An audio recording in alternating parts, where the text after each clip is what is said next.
சாஸ்திரம், தர்மசாஸ்திரம், இந்து தர்ம சாஸ்திரம், பாகம் 2. மேலும் சில விவரங்களை இந்த பாகம் 2இல் பார்ப்போம். சாப்பிட்டவுடன் குடும்பஸ்தன் வெற்றிலை போட வேண்டும்.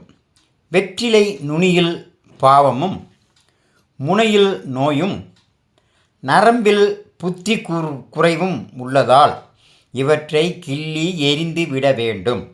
சுண்ணாம்பு தடவாமல் வெற்றிலையை வெறுமனையோ வெறும் பாக்கை மட்டுமோ போடக்கூடாது. வெற்றிலையின் பின்பக்கம்தான் சுண்ணாம்பு தடவ வேண்டும். மனைவி கணவனுக்கு வெற்றிலை மடித்து கொடுக்கலாமே தவிர கணவன் மனைவிக்கும் மகன் தாய்க்கும் பெண் தந்தைக்கும் வெற்றிலை மடித்து தரக்கூடாது.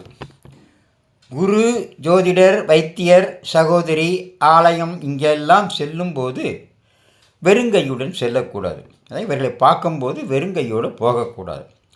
தலையையோ உடம்பையோ வலக்கையினால் மட்டும் சொரிய வேண்டும். 2 கைகளினால் சொரியக்கூடாது. இடது கையால் ஆசனம் போட்டால் ஆயுள் குறைவு. இடது கையால் எண்ணெய் தேய்த்து கொண்டால் புத்திர நாசம். இடது கையால் சாப்பாடு போட்டுக்கொண்டால் செல்வம் அழியும். இடது கையால் படுக்கையை போட்டால் இருப்பிடம் சேதமாகும். வானவில்லை, ரெயின்போ, இதை பிறருக்கு காட்டக்கூடாது.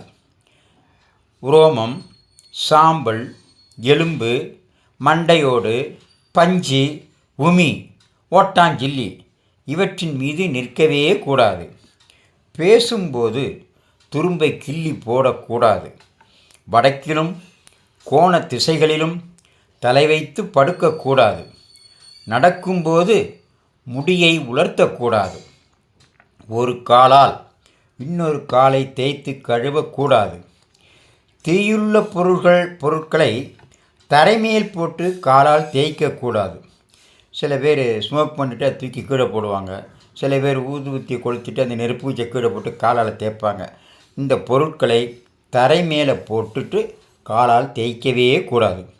பூமாதேவியின் சாபம் ஏற்பட்டு பூமி மனை கிடைக்காமல் போய்விடும். பகைவன் அவனது நண்பர்கள், கல்வன், கெட்டவன், பிறர் மனைவி இவர்களுடன் உறவு கொள்ளவே கூடாது. பெற்ற